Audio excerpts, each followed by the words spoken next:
Une autre répression en Chine. Cette fois, sur les émissions de télévision. Et les gens dénoncent le PCC pour ses doubles standards.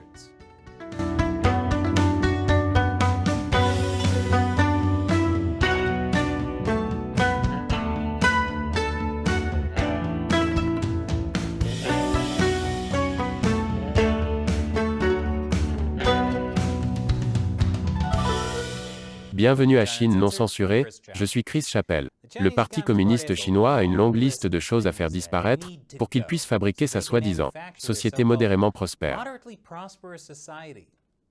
Mais comment Xi Jinping maintient-il sa société modérément prospère à tous égards? Évidemment, en interdisant tout ce que le Parti communiste considère comme une menace potentielle, aussi petite soit-elle. Il ne suffit pas de restreindre les transactions en crypto-monnaie, les heures de jeux vidéo, et les garçons efféminés dans les divertissements. Le Parti communiste chinois n'est pas encore satisfait. Mais quelle autre petite chose pourrait bien faire obstacle à l'utopie parfaite du parti? Rien d'autre que les dessins animés et les émissions pour enfants. Qu'est-ce qui ne va pas avec les émissions pour enfants? Dans presque toutes les interdictions et répressions récentes, les responsables chinois et les médias d'État ont constamment décrié la supposée décadence morale capitaliste et les valeurs occidentales qui menacent les jeunes esprits et ont plutôt encouragé le nationalisme et la loyauté envers le Parti communiste chinois au pouvoir parmi les jeunes Chinois. Oh ok, c'est le capitalisme et les valeurs occidentales qui sont le problème, mais la loyauté envers le Parti communiste est la solution. L'administration nationale chinoise de la radio et de la télévision a récemment publié une déclaration affirmant qu'elle soutient fermement la diffusion d'excellents dessins animés. En apparence, cela semble conforme à ce que font les autres pays pour empêcher la télévision de polluer l'esprit des jeunes enfants. Les régulateurs chinois affirment que leur effort consiste à résister résolument aux mauvaises intrigues contenant de la violence, du sang, de la vulgarité, de la pornographie, etc., et à produire au contraire d'excellents dessins animés au contenu sain, et promouvant la vérité, la bonté et la beauté conformément aux lois et règlements. Et les régulateurs chinois savent quels dessins animés sont les excellents. Ce sont ceux qui encouragent la pensée patriotique. Tous les autres ont été censurés pour votre confort. Il s'agit de normaliser le contenu des programmes, afin de créer un bon espace audiovisuel en ligne pour la croissance saine des jeunes. Je ne comprends pas. J'ai grandi en regardant Capitaine Planète promouvoir son programme environnemental extrémiste, tandis que ces éco-terroristes attaquaient des hommes d'affaires privés, qui apportaient des investissements dans les pays en développement, et je m'en suis bien sorti. J'ai appris, les communistes sont mauvais. Quoi qu'il en soit, les autorités réglementaires chinoises s'inquiètent de voir les enfants absorber les mauvais messages, comme de jeunes éponges impressionnables. Il n'y a rien de mal à être un cuisinier qui travaille dur. Il possède sa propre maison à 2 étages, ce qui est plus que ce que la plupart des Chinois peuvent dire. Cette nouvelle interdiction est le prolongement d'une réforme en cours des émissions de télévision en Chine. En avril dernier, le Comité de protection des consommateurs de la province de Jiangsu a publié une étude dans laquelle il a identifié 21 dessins animés présentant près de 1500 points problématiques, liés à des crimes violents, des actions dangereuses et des problèmes de marketing. Parmi les dessins animés répertoriés figurent Barbie Dreamhouse Adventures, Peppa Pig et Mon Petit Poney. Le dessin animé le plus problématique de cette liste à faire l'objet de plaintes de la part des parents est un dessin animé chinois intitulé Ours Bonnie. Il est accusé d'avoir le personnage principal qui tient souvent une scie électrique, ce qui conduit de nombreux enfants à utiliser une scie pour blesser les autres, affirme le rapport. L'émission parle d'un ours avec une scie électrique. Ok, c'est assez violent. Mais Peppa Pig est sans doute pire, puisque son nez a été scié et cousu sur le côté de son visage.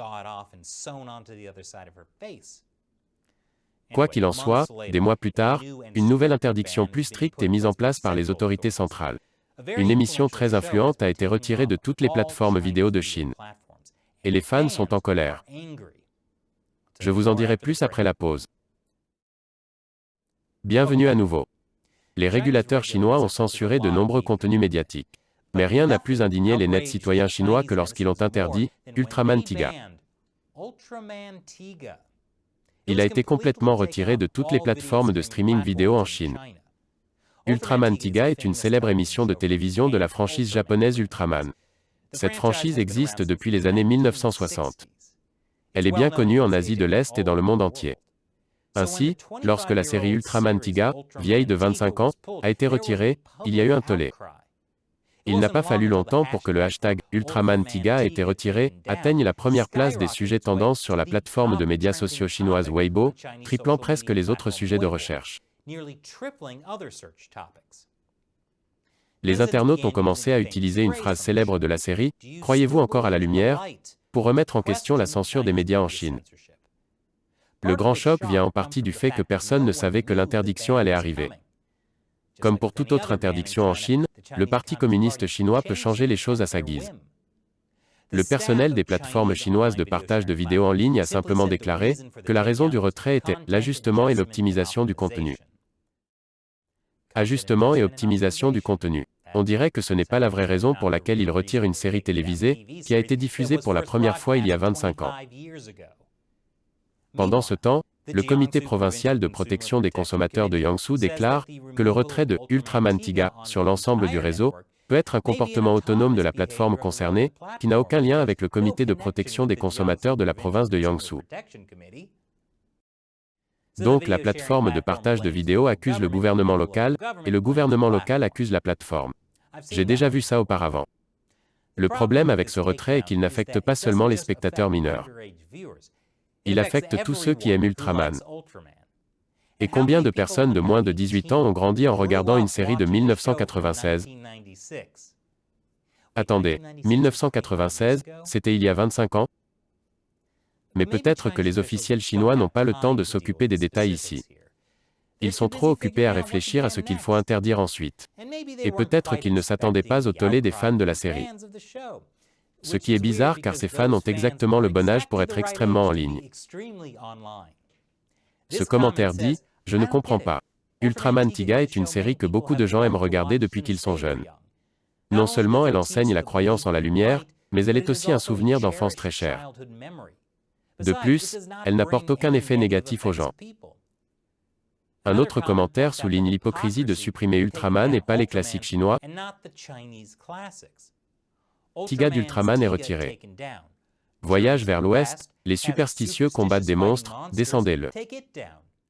Le rêve dans le pavillon rouge, il s'attire les faveurs de personnes aux valeurs problématiques. Supprimez-le. Au bord de l'eau, relations conflictuelles avec les pouvoirs centraux, violence et mort, effusion de sang et décapitation. Supprimez-le.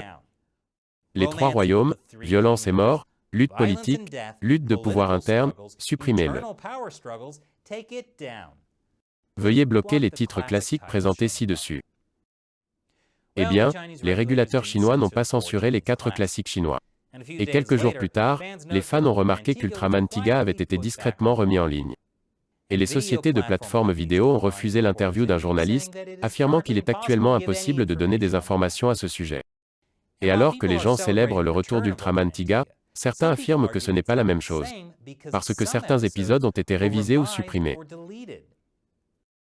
Au final, il semble que les gens puissent apprécier le retour d'une série dans les rayons. Ou du moins la majeure partie d'une série. Célébrer les petites victoires tant qu'elles durent, je suppose. On ne sait jamais ce qui va se passer ensuite. Et maintenant, il est temps pour moi de répondre à une question d'un fan. Qui soutient Chine non censurée sur Patreon ou Locals? Cette question vient de Mr. Sarvi sur Locals. Chris, dans Amérique dévoilée, vous avez critiqué les panneaux solaires, et vous avez dit qu'il n'y avait rien à faire pour améliorer vos points négatifs. Quelle est votre solution pour une production d'électricité sans émissions, et saine pour les humains et l'environnement à l'échelle d'un pays? C'est une question importante, Monsieur Sarvi. Je suis un grand fan des énergies renouvelables. Mais cet épisode de mon autre émission parle du « sale secret derrière l'énergie solaire propre ». Le problème n'est pas l'énergie propre. Le problème est que presque tous les panneaux solaires sont fabriqués en Chine. Si la Chine brûle du charbon sale pour fabriquer des panneaux solaires, c'est un peu contre-productif, non? Il y a aussi un tas d'autres problèmes encore plus fous, dont je parle dans cet épisode. Je pense que les panneaux solaires eux-mêmes sont une excellente technologie. Ils devraient à nouveau être fabriqués ici, aux États-Unis, sans faire intervenir la Chine dans la chaîne d'approvisionnement. Ils seraient alors fabriqués par des ouvriers d'usine avec des salaires plus élevés, dans des conditions plus sûres. Et au fil du temps, les prix baisseraient au fur et à mesure que la technologie s'améliore, tant que la Chine ne continue pas à voler notre technologie. Il en va de même pour l'énergie éolienne. Nous devrions arrêter d'acheter des éoliennes fabriquées en Chine avec des technologies américaines volées. Quelle est ma solution pour une production d'électricité sans émissions? Cela commence par les énergies renouvelables comme l'éolien, le solaire et d'autres choses, et la fabrication devrait être faite ici, en Amérique. Merci pour votre question. Et merci à tous ceux qui soutiennent Chine non censurée via la plateforme d'abonnement Locals et la plateforme de financement participatif Patreon. Les liens vers ces deux plateformes sont ci-dessous. Encore une fois, je suis Chris Chappell, merci d'avoir regardé Chine non censurée.